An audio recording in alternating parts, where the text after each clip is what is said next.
Passionnés de voler de course au large, bonjour et bienvenue dans ce nouvel épisode d'Actu Large, l'émission où je résume l'actualité de la course au large tous les jeudis à 18 h. Aujourd'hui, dans un premier temps, on va parler de la route du Rhum qui est partie, et vous allez voir que c'est un gros morceau. Ensuite, on va parler de la Golden Globe. Les premiers ont passé la ville du Cap, où ils ont encore donné des images, où ils ont parlé et tout ça, c'était cool. Et enfin, on parlera de la Globe 40, avec l'étape entre la Nouvelle-Zélande et Papeete. Une étape ultra intéressante, assez serrée, et à l'heure où j'enregistre, ils sont pas encore arrivés, mais à l'heure où vous allez regarder, ils sont arrivés, donc on reparlera de cette étape dans une semaine dans Actu Large. Du coup, je vous rappelle que si vous voulez rien louper des prochaines vidéos, n'hésitez pas à vous abonner et à activer la petite cloche de notification. Et si vous voulez me retrouver live sur Twitch, j'en live tous les jours, sauf les jours indiqués. Enfin, en ce moment, c'est vraiment tous les jours parce que je suis sur la route du Rhum sur Sailaway. Donc je fais même un point à midi, de midi à midi 30. Et un point, après je suis en live de 17 h à 21 h. Et sinon en fait toute la journée sur YouTube, aussi en live suivi de la course, où vous pouvez suivre ma course en direct. Vous pouvez voir tout ce qui se passe en fait sur la course, sauf le routage que je ne montre pas, voilà. Du coup on commence tout de suite avec la route du Rhum.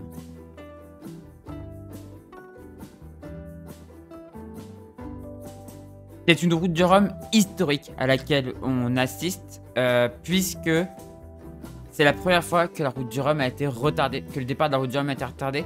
On va pas trop revenir dessus parce que ça a fait pas mal de débats.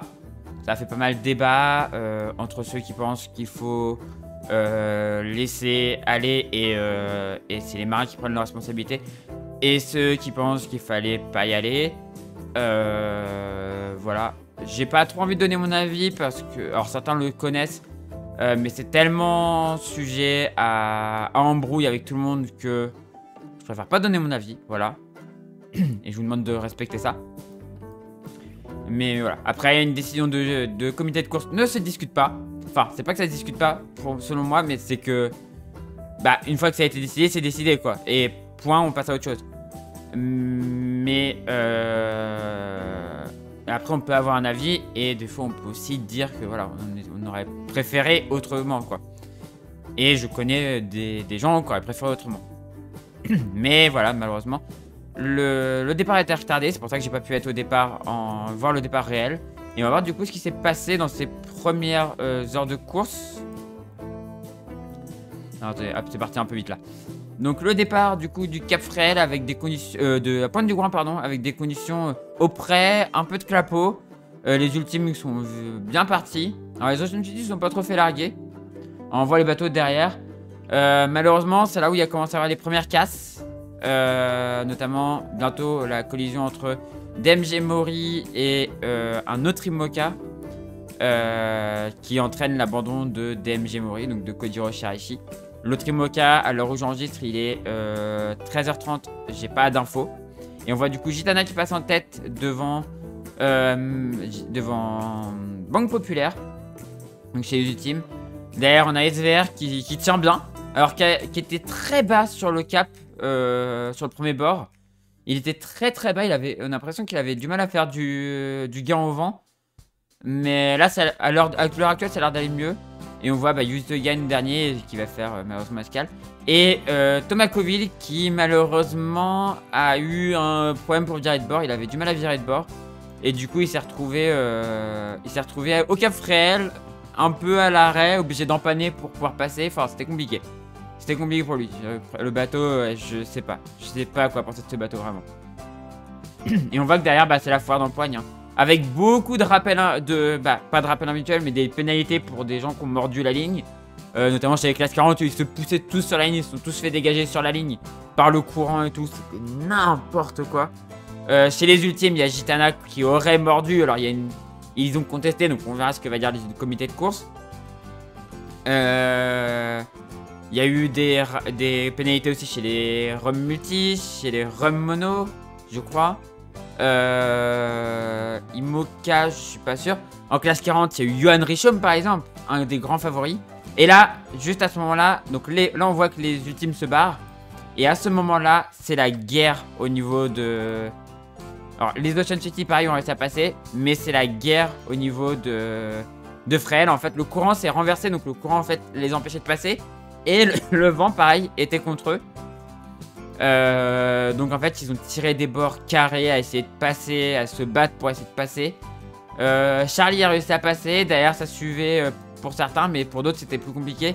Et pour les classes 40, ça a été vraiment l'enfer. Et c'est là qu'il y a eu la collision justement entre les deux, entre deux IMOCA. Mais on fera le point un peu plus tard sur les abandons à l'heure actuelle. Voilà, les IMOCA, on peut revenir sur les RUM multi. Enfin, pas les RUM multi, mais les... Là, on regarde en général. Et dans une semaine, on fera des points plus sur chaque course. Parce que là, on voit quand même les bateaux qui avancent derrière. Alors, là, en fait, c'est très groupé, donc c'est un peu compliqué de... Mais là, à ce moment-là, juste petit point à ce moment-là. Eux, j'avais bien compris qu'ils allaient au sud. Avec le DST, là, vu leur position par rapport au DST. J'ai cru et j'ai été déçu de Francis Joyon. J'ai cru qu'il y allait. En fait, vu sa route, je me suis dit, il va aller là. Il va passer là et après, il va dans le front. Dommage, parce qu'en fait, Francis Joyon, il fait partie des gens qui ont été déçus de la direction du comité... De la décision du comité de course, justement, de reporter le départ. Enfin, des organisateurs, du directeur de course et tout. Qui était très déçu, même contrarié. Parce qu'il l'a clairement dit, hein, je suis contrarié de ce report. Parce que c'est des conditions parfaites pour IDEC. Hein. Clairement, la cartouche à 50 nœuds avec 7 mètres de creux. Les autres ultimes, ils auraient tremblé. Lui, son ultime, normalement, il passait plutôt bien, quoi. Donc lui, il aurait bien aimé ces conditions-là. Et donc là, je me suis dit, bah, il y a des conditions quand même assez violentes au nord, quoi. Est-ce qu'il va y aller? En plus, la plupart des routages disent d'y aller.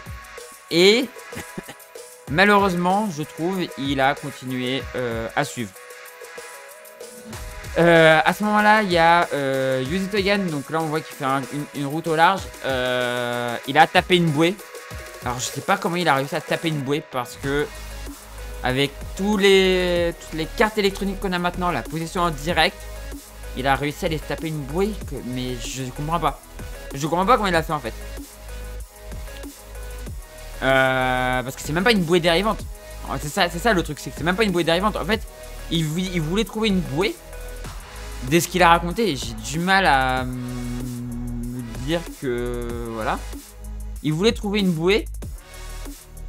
Au final, il s'est trompé de bouée. Du coup, il s'est tapé une des bouées. Enfin...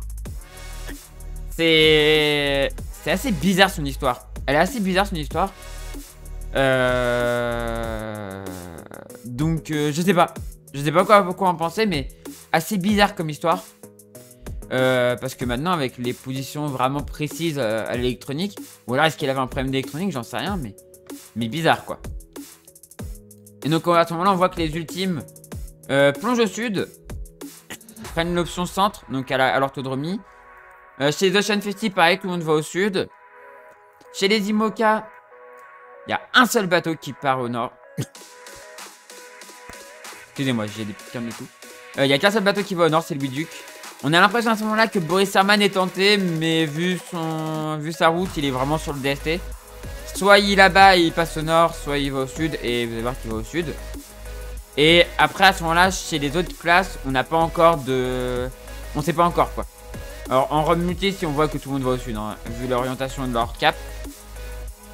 Et en ROM mono, à ce moment-là, je me dis, ah, ils vont aussi au sud, quoi. J'ai cru qu'ils allaient aussi au sud. Vous allez voir que... Pas tout à fait ça.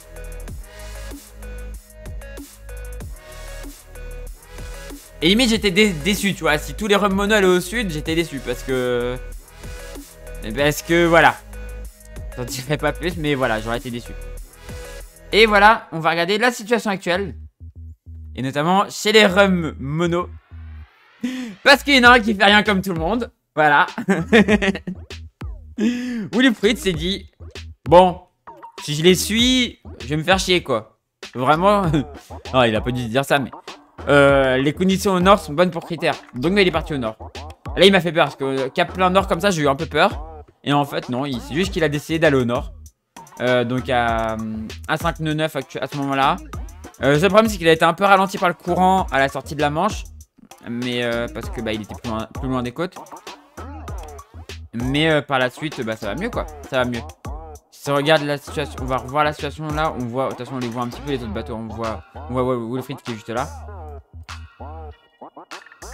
Et on voit le reste de la flotte, qui est juste ici. On regarde un petit peu, voilà, les Ocean 50. Tout le monde part sur des options... quasiment tout le monde est sur une option intermédiaire, en fait. Quasiment tout le monde est sur une option intermédiaire. Et après, on va faire le point flotte par flotte. Voilà la situation actuelle.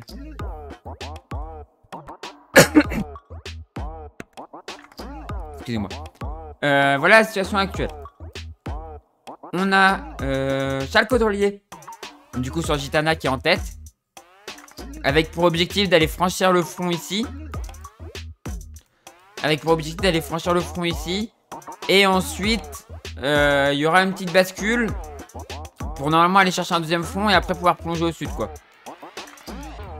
Mais ils ont l'air vraiment de retarder le passage du front au maximum. D'aller au plus sud possible pour avoir le moins de mer possible hein. Donc vraiment oui, ils cherchent à éviter le gros de la baston. J'aurais vraiment pensé que Francis Joyon allait aller dedans. Parce que là-dedans il y a il y a 40 nœuds sur fichier. Ça va déboîter un peu mais voilà. Dans une semaine les ultimes seront arrivés. Donc dans Actu Large. Dans Actu Large, on fera pas le point sur les ultimes. Enfin, si on fera le point, on verra comment ça s'est passé. Mais n'hésitez pas, tous les jours à 12h et à 20h30, on fait le point sur la course sur Twitch. On fait un point sur la course virtuelle, donc sur Sailaway, et réelle sur... là, du coup, sur la carto. Par contre, je leur diffuse 24 heures après sur YouTube. Je laisse le délai de 24 heures. Pour que ceux qui viennent sur Twitch aient un petit avantage. Donc si vous voulez suivre vraiment la course au jour le jour, n'hésitez pas à aller venir voir les points, les 2 points journaliers. Voilà. N'hésitez pas, le lien de la chaîne Twitch est dans la description de la vidéo. Et donc du coup voilà les ultimes qui seront arrivés normalement. Puisque on attend des temps de course entre 5 et 6 jours. Voilà. Donc très rapide, ça va être très rapide. Après vu qu'ils prennent pas l'option qui semblait la plus rapide, à voir. En Ocean 50, tout le monde est à peu près sur la même option aussi. Il y a des petits décalages, mais tout le monde a l'air d'être à peu près sur la même option aussi. Ça joue pas de gros décalages. Tout comme chez les ultimes. Hein. On a juste Gilles Lamiré qui est en retard. Et malheureusement, la grosse info, c'est un des gros favoris, Layton, Sam Goodchild, qui s'est blessé. Alors on sait, il y en a qui disent un retour de manivelle, il y en a qui disent un coup de baume. En tous les cas, il a un œil au bord noir et il est blessé quoi. Et donc il a été obligé de déclarer son abandon. C'est vraiment dommage. Je suis très triste pour Sam Goodchild. Parce que c'était un grand favori et malheureusement du coup là il est distancé quoi. Oui, je crois que je vous ai pas donné le classement mais du coup Gitana en tête devant Banque Populaire, SVR 3ème, Sodebo 4ème, Actual 5ème, Idex 6ème et Mieux 7ème. Et Romain et Use It Again qui est en escale. En Ocean 50 du coup, ils sont tous à la même option, mais du coup abandon du coup de Sam Goodchild. Arkema est en tête. Tout le bien que je pense de ce bateau est en train de se confirmer petit à petit. Timonial est deuxième, mais c'est très serré. C'est assez serré. Il y a 8000, donc c'est pas grand chose. Coesio 3ème, avec Erwan Leroux à 10 000. Donc là, il y a que même pas 1000 entre les deux, c'est vraiment très proche. Enfin non, un peu plus d'1000 entre les deux, c'est vraiment très proche. Comme il faut en 4ème position à 12 000, donc tout est jouable. Les petits doudous à 23 000, c'est jouable aussi. À la bataille avec Solidaire en peloton, donc Thibaut Vauchal Camus, à 25,5 000. Donc là, vraiment, en Ocean 50, les 7 bateaux qui... Et enfin, Gilles Lamiré qui est en 7ème position, qui a 96 000. Même à 96 000, c'est encore jouable. Mais du coup, il y a encore 6 bateaux vraiment qui se jouent devant. Peut-être que Gilles Lamiré pourrait remonter. Même si c'est pas forcément propice à ça. La course n'est pas forcément propice à ça. En IMOCA, il y a des options en IMOCA. On a Louis Duc qui est passé au nord. Malheureusement, des abandons. Un abandon officiel, c'est alors où j'enregistre Kodiro Shirashi sur DMG Mori qui est entré en collision avec le bateau de avec un autre IMOCA. Alors je vais vous donner le nom. C'est un des noms que j'ai du mal à prononcer. Donc Oliver Ear sur Oliver Air Ocean Racing. Donc les deux sont rentrés en collision. Kojiro a annoncé son abandon. Oliver Air, on sait pas. Kojiro a dit qu'il allait aider Oliver s'il pouvait l'aider. Donc je pense que Kojiro sait que c'est lui qui a dû faire une faute. Donc à voir. Donc Oliver Air qui est juste là. Et on a Nicolas Rouguet qui est en escale. Je sais pas si c'est un abandon, mais pour l'instant, j'ai pas l'info, donc je dis pas abandon. Et du coup, le dernier encore en mer, enfin le dernier en mer actuellement, c'est Rodolphe Stéphaux sur Rêve de Large, région Guadeloupe, en 35e position. Et donc du coup, il y a de l'option, il y a des options. Donc on a un bateau très au nord avec Louis Duc qui tente l'option nord. Alors il a dit qu'il partirait pas dans les grosses dépes, hein. Il va pas partir vraiment à l'option radicale, mais il va quand même tenter une option nord. Au milieu, on a une option un peu intermédiaire avec Arnaud Boissière, Guirec Soudé, donc qui est le premier, enfin non, le premier non-foiler. Du coup là c'est Louis Duc, mais oui non, donc c'est Louis Duc le premier non-foiler. Et Benjamin Dutreux qui a viré de bord d'ailleurs, qui descend vers le sud. Conrad Coleman pareil qui descend vers le sud. Derrière on a tout un rideau de bateaux qui part vers l'ouest. Qui descendait plus au sud et qui maintenant part vraiment vers l'ouest. On retrouve là James Araida par exemple. On retrouve Antoine Cornic. China Dream. Donc je vais pas dire son nom parce que ça va être compliqué. Et Samantha Davis la plus au sud-est pour l'instant. Mais voilà, ça joue du petit positionnement. Ça joue des positionnements, mais il y a déjà de l'écart. Pour Charlie, qui est sur l'option sud, du coup. Qui a déjà mis une petite distance au reste. Il y a juste pour l'instant Thomas Ruyant qui arrive à tenir à peu près sa cadence. Mais Charlie qui fait un magnifique début de course. Bravo, bravo Charlie.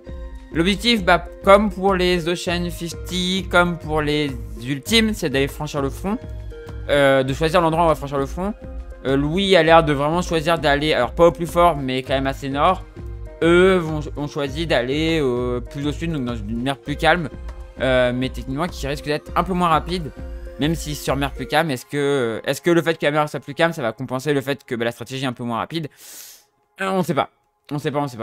Mais en tout cas, ça va être intéressant. Dans une semaine, ils seront pas encore arrivés, mais pas si loin que ça. Puisque les IMOCA, il y a des temps d'à peu près 10 jours, donc les Ocean 50 doivent être un tout petit peu moins. À peu près 10 jours de course pour les IMOCA. Ça va être rapide. Ça va être vraiment un rhum express. L'autoroute du rhum est ouverte. En classe 40, on a des options. Alors pas extrême nord. Il n'y a personne qui est parti à l'extrême nord. Mais il y a des options pas si tranchées que ça, mais quand même un petit peu. On a Kenny Piprol qui est en tête actuellement parce que c'est le plus proche de l'orthodromie. Mais qui est à la bataille avec d'autres classes 40. Curium Life Forward, donc de Marc Lepesque, un normand. On retrouve Quito de Pavan sur HBF Forest Action, qui est sur la même option, donc ouais, une option un peu plus nord. Et au sud, on retrouve des gens comme Ambrogio Beccaria sur son Pirelli, enfin à la grande Pirelli. On retrouve Yann Lipinski, bah, grand favori. On retrouve Mathieu Perrault sur Interinvest. On retrouve Quentin Duguet qui est le plus au sud et qui a fait une première nuit de folie. Et malheureusement, son option sud, elle n'a pas l'air de marcher. On verra, mais ça n'a pas l'air de très bien marcher. On verra par la suite. Et après, il y a des bateaux plus loin. Et des bateaux notamment qui sont venus, en escale ici. Et notamment Centracor, donc de Michael Mergui. Et j'ai l'impression qu'il y a un deuxième bateau. Mais voilà, ça joue proche des côtes ici. Là on retrouve Jean Galfion, bah, qui a mordu, donc du coup qui a réalisé sa pénalité. On a eu l'abandon malheureusement, non c'est pas Pierre 2, c'est de Antoine Magret qui s'est échoué malheureusement, donc qui a abîmé son bateau et qui s'est échoué. On a Martin Mouchard qui a fait demi-tour et qui a l'air de rentrer au Sable d'Olonne. Donc malheureusement je pense à un nouvel abandon. Là, on a Sacha Donner qui est resté... qui est re-rentré pareil à Saint-Malo. Donc voilà, malheureusement, on a quand même quelques... Et Fortissimo aussi. Malheureusement, on a quand même quelques abandons en classe 40 ou escale forcée. Et notamment, là, ce que je voudrais voir. Tout à l'heure, quand on a fait le point, on a vu que... on a vu que...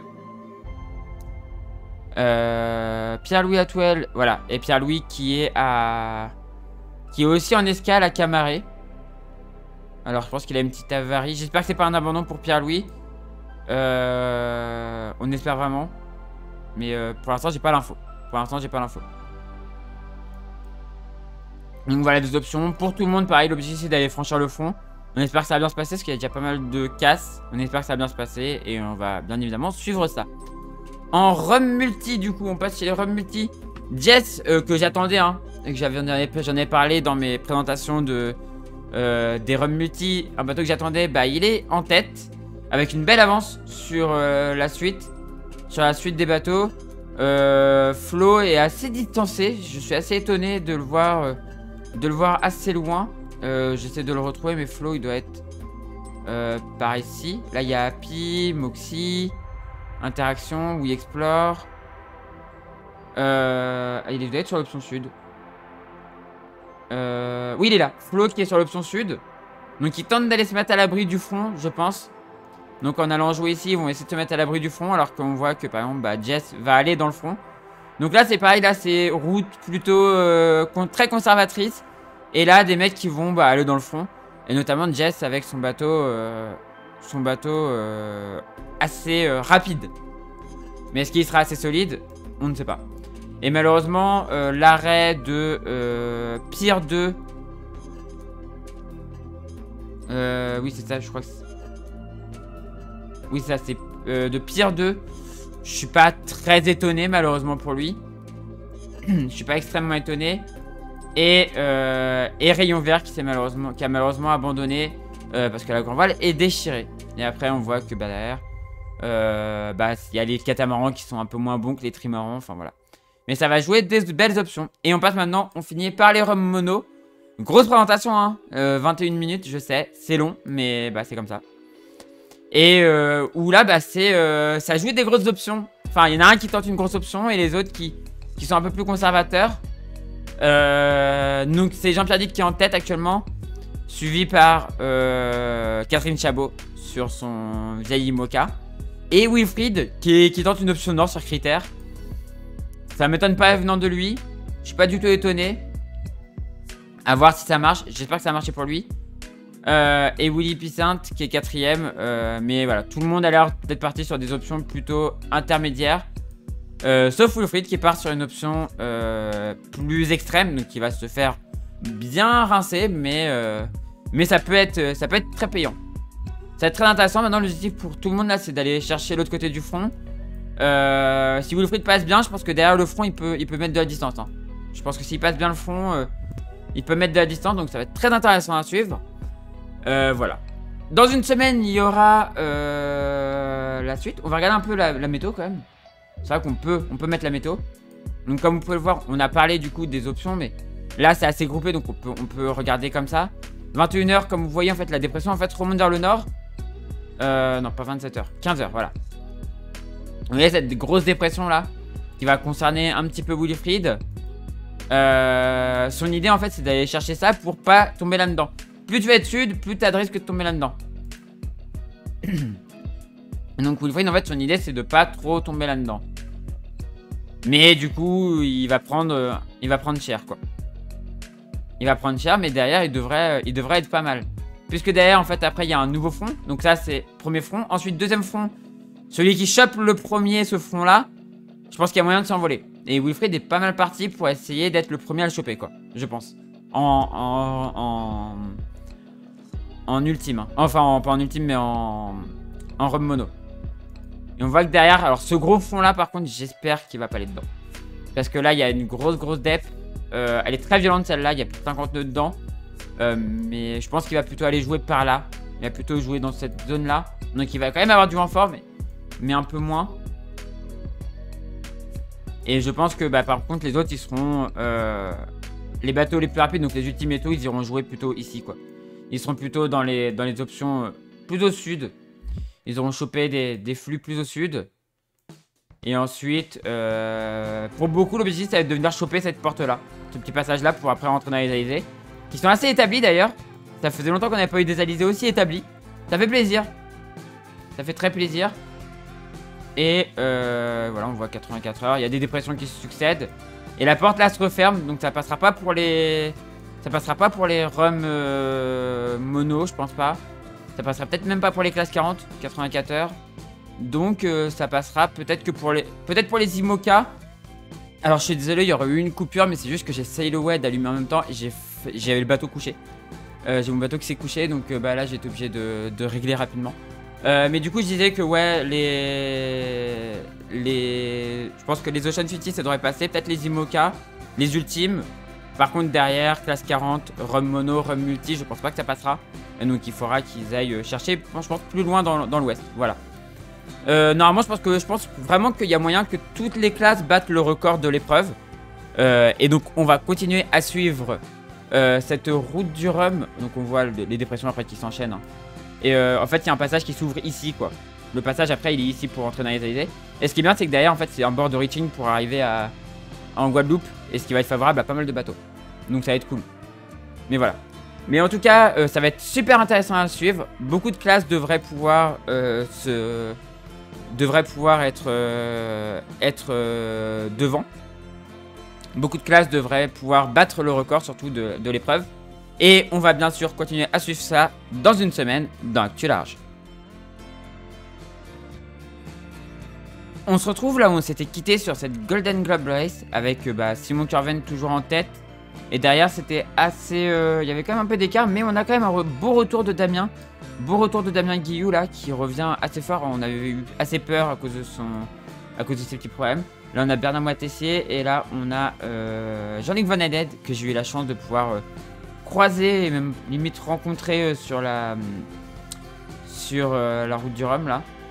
Parce qu'il a papoté avec Wilfried. Derrière du coup on va voir l'arrivée de Simon Curven du coup en tête de cette Golden Globe Race. Il a la tête depuis un petit moment. Et malheureusement ça va être aussi un lieu d'abandon. On va voir pour qui. Donc voilà, Simon Curven qui arrive. Et après c'était assez proche entre ces deux bateaux là. Ils sont arrivés en même temps en fait, quasiment en même temps au Cap. Donc pour la dépose des photos, des vidéos et faire les interviews. Donc Tapio et Kristen sont arrivés quasiment en même temps. Malheureusement. Enfin pas malheureusement. C'était assez drôle. Mais je dis, ce qui est malheureux c'est pour Pat Loès qui a malheureusement abandonné. Alors voilà, la situation actuelle avec du coup le début de la descente vraiment là vers les mers du Sud. Ils peuvent y aller enfin. C'est bon, ils peuvent y aller, il n'y a plus...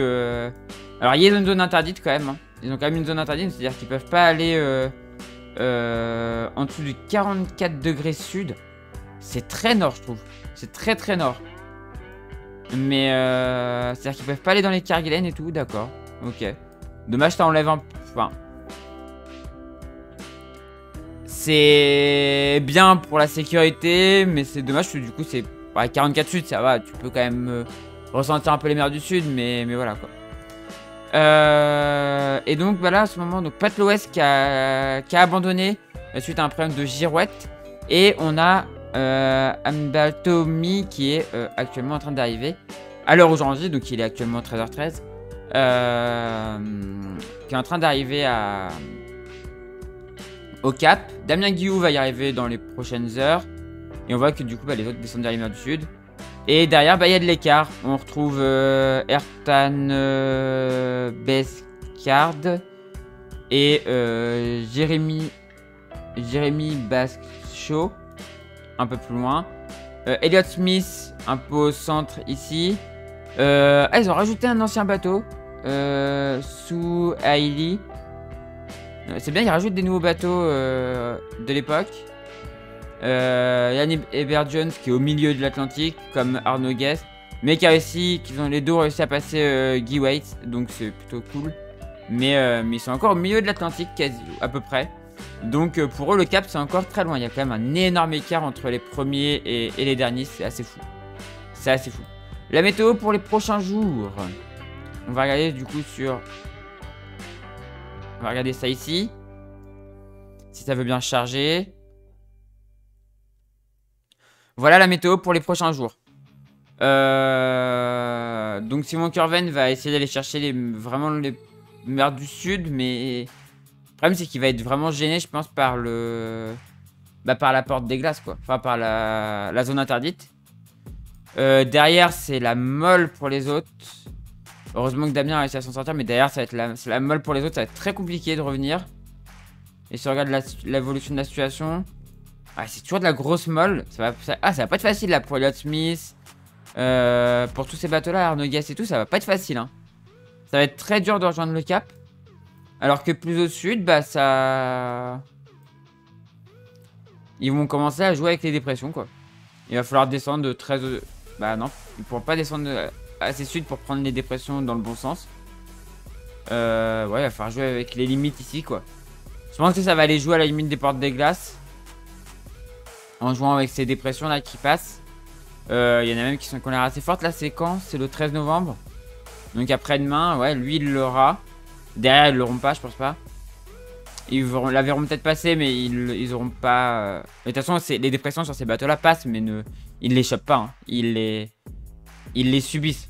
C'est pas comme en IMOCA où tu peux jouer avec la dépression et rester dedans. Là ils les subissent clairement, les dépressions. Et donc voilà un petit peu la suite. Ouais. Ça va être... Ils vont jouer à la limite de la zone des glaces, je pense. Vraiment. Il n'y a aucun intérêt à être plus nord. Ouais, ça va allonger la zone des glaces. Ça va allonger la zone interdite, du coup. Je pense pour les prochains jours. Voilà. Et bah du coup, bon, ça va être un peu moins intéressant. S'il y avait eu plus d'espace, ça aurait été peut-être plus intéressant. Ça va être un peu moins intéressant, mais... Bon, c'est quand même une belle aventure à suivre. Et on refera un point dans une semaine dans Actu Large. Et on finit du coup cette Actu Large par la Globe 40 que j'ai pas pu trop suivre, et malheureusement, parce que c'est une étape ultra intéressante. Là du coup, avant d'enregistrer, j'ai regardé un peu ce qui s'est passé. Et c'est ultra intéressant. C'est une étape ultra intéressante. Il y a de la bataille. C'est assez fou. C'est proche l'un de l'autre, ça se bat, c'est cool. Et vous allez voir la situation actuelle. Alors, malheureusement, j'ai pas pu attendre l'arrivée parce qu'ils sont très très proches de l'arrivée. J'ai pas pu attendre l'arrivée pour vous faire, pour vous dire qui a gagné. À l'heure où vous regarderez, on aura sûrement le vainqueur. Mais à l'heure où j'enregistre, on connaît pas encore le vainqueur. Mais du coup, on en reparlera dans une semaine, hein. On en reparlera dans une semaine. Et voilà la remontée là du coup auprès, vers le nord. Et on voit que c'est très proche, hein. Très proche l'un de l'autre. Enfin 24 000, c'est assez proche. On a vu des étapes qui se jouaient de beaucoup plus loin. Et on voit Milay qui est bien placé cette fois-ci, ça fait plaisir. Et malheureusement derrière ils se font un petit peu choper par une zone de molle. Donc ils perdent un peu d'écart. Ils perdent un peu sur les premiers, malheureusement pour eux. Et donc voilà la remontée vers Papeete. Une petite marque à laisser ici. Et on va avoir bientôt la situation actuelle. Et on voit que voilà, ça revient. Ça tamponne par devant. Là, c'est horrible. C'est horrible pour les mecs en de devant, hein. Pour Hamas, là, c'est juste horrible. Ce genre de situation, je l'ai déjà vécu en virtuel. Et c'est juste horrible. Ça tamponne par devant. Et derrière, bah, en fait, t'es en mode baston, quoi. Et voilà la situation actuelle. Les bateaux sont bientôt arrivés. La ligne d'arrivée est ici.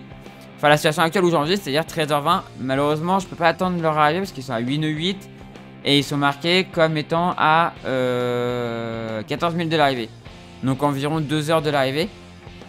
Parce que 2 heures, ça me fait 15h20. C'est pas possible d'attendre, quoi. C'est pas possible d'attendre. Donc, bah, du coup, je fais le point maintenant. Et on refera un point dans une semaine. Regardez cette bataille entre Hamas, le 127, et Milay 101. Ça va se jouer dans les derniers diamants de bord, quoi. Après, je pense que là, Milay est quand même bien. Il va falloir qu'il gère en vitesse et qu'il contrôle son adversaire. Mais Milay est pas trop mal. Et par contre, voilà, derrière, Secueillet est un peu plus loin. Et les deux derniers bah, sont plus distancés. Quand même 109 000 de retard sur les premiers. Griffon Solo 2 et Whiskajak sont assez loin, mais bon. On a une très belle bataille devant. Et bah maintenant, l'objectif, c'est auprès de tirer des bords pour arriver. Du coup, comme je vous le dis, je pense que Milai va l'emporter. Si je dois faire un pronostic, vu la position, je pense qu'il va l'emporter. Mais on verra. Mais en tout cas, on refera un point dans une semaine dans Actu Large. Voilà, c'est la fin de cette vidéo. Comme d'habitude, si ça vous a plu, n'hésitez pas à faire briller le pouce en l'air, à commenter et à partager. Et si vous n'êtes toujours pas abonné à la chaîne, n'hésitez pas à vous abonner pour ne rien rater des prochaines vidéos. Et du coup, comme d'habitude, aussi, petit appel aux sponsors. Si vous connaissez quelqu'un qui connaît quelqu'un, ou si vous êtes vous-même chef d'entreprise, il y a des skippers qui cherchent encore des sponsors pour les prochaines courses. Vendée Globe, tout ça. Donc n'hésitez pas à aller aider ces skippers en recherche de sponsors, c'est super important. Très bon retour sur investissement, donc n'hésitez pas. Je compte sur vous. Du coup, c'est la fin de cette vidéo. Si ça vous a plu, n'hésitez pas à commenter, à partager. Et si vous êtes toujours pas abonné, n'hésitez pas à vous abonner. Et du coup, moi je vous dis à la prochaine pour une prochaine vidéo sur la chaîne tutoriel ou pour un live sur Twitch. Et du coup, ciao tout le monde, ciao.